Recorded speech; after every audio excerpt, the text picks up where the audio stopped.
mon bon Stanley. Comment tu vas? Ouais. Ah bien. Bon.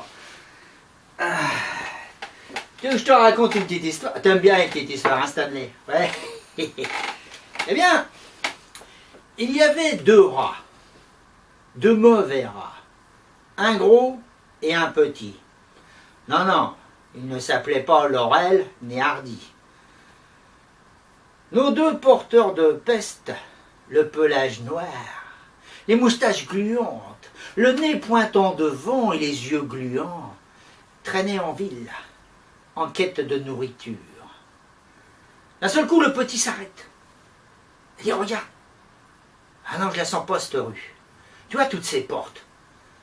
Derrière, je suis sûr qu'il y a soit un chien, soit un chat, soit un bâton prêt à nous rompre le cou. Tu vois, on est trop jeune pour mourir aujourd'hui. Revenons cette nuit, quand tous les rats sont gris.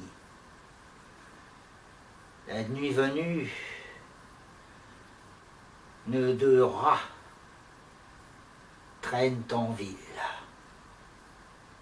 S'arrête devant une église. Et le petit dit au gros, une église, c'est bon une église pour nous ça. Dedans il y a toujours des vieilles à prier. Et dans leur sac, quelques friandises qui seront bons pour la douceur de notre ventre. Allons-y. Et les voilà grimpant les marches, entrant dans l'église. Ils furettent de gauche, de droite, les moustaches en alerte. D'un seul coup, ils voient une vieille, à genoux, en train de prier. À ses pieds, un sac, d'où dépasse un papier, un sachet entouré de rubans. Aussitôt, nos deux affamés se précipitent, leurs griffes couinent sur les pavés de la nef. Ils grimpent sur un banc, s'avancent, attentifs, s'approchent. Arrivé près du sac, il se dresse. Et un des deux plante ses crocs pointus dans le haut du sachet. Qu'il tire, une fois le sachet hors du sac, ils se précipitent avec leur butin dans les dents, au fond de la nef, là où c'est le plus sombre. Le petit, d'un croc acéré, fend le sachet en deux. Se répand sur le sol une matière fine, blanche, qui forme un petit tas là, entre leurs pattes. Le gros dit au petit que c'est pas possible.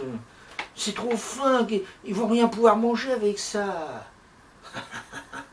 Que tu es bête, lui dit le petit. Voyons, c'est de la farine. On va faire le boulanger. Et avec un peu d'eau, on va faire des boulettes, de ces bonnes boulettes comme fait le boulanger. Petites galettes qui vont nous réchauffer le corps et le cœur. Le gros dit, maintenant on va pas ressortir de l'église. Je suis sûr qu'on nous attend et qu'on va nous étriper. Qu'à cela ne tienne, dit le petit. T'as qu'à pisser dans la farine. Oh, mais oui, qui dit petit, tu pisses dans la farine et moi en dessous, je vais faire les boulettes. Allez, mets-toi sur la farine. Et le gros rat met les quatre pattes sur la farine. Et le petit se glisse en dessous, prêt à malaxer la pâte. Mais rien ne vient. Alors le petit s'énerve. Bon alors, tu pisses ou quoi? Oh mais je peux pas, qui dit le gros. Comment ça que tu peux pas, dit le petit. Et toi qui pisses sans arrêt toutes les 2 minutes, là, n'importe où, là, qui te laisse ton urine à chaque coin de rue. Force un peu, quoi. Le gros force. Mais il peut pas. Il a mal au ventre de forcer comme ça. Mais pousse, dit le petit, pousse. Vous savez ce qui arrive quand on pousse si fort, hein? Non, pas ça. Mais non, pas du chocolat. Non, quand on pousse si fort, d'un seul coup jaillit un paix énorme qu'on n'a jamais entendu dans une église. un vent de tempête, un vent déchaîné qui s'abat sur la farine, qui s'envole et retombe sur nos deux rats, qui deviennent tout blancs. Seulement, sous la violence du paix, sous la violence du vent, du temps de farine, il ne reste rien, pas un grain.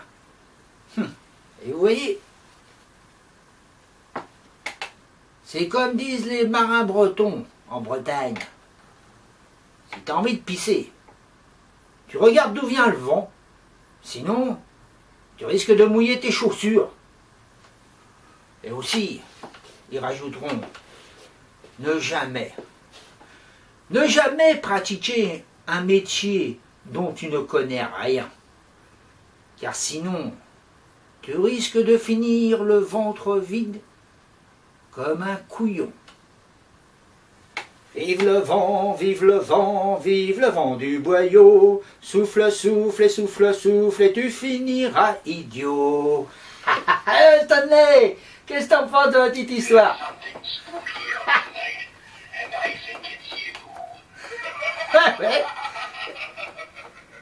Moi aussi, ça me fait marrer.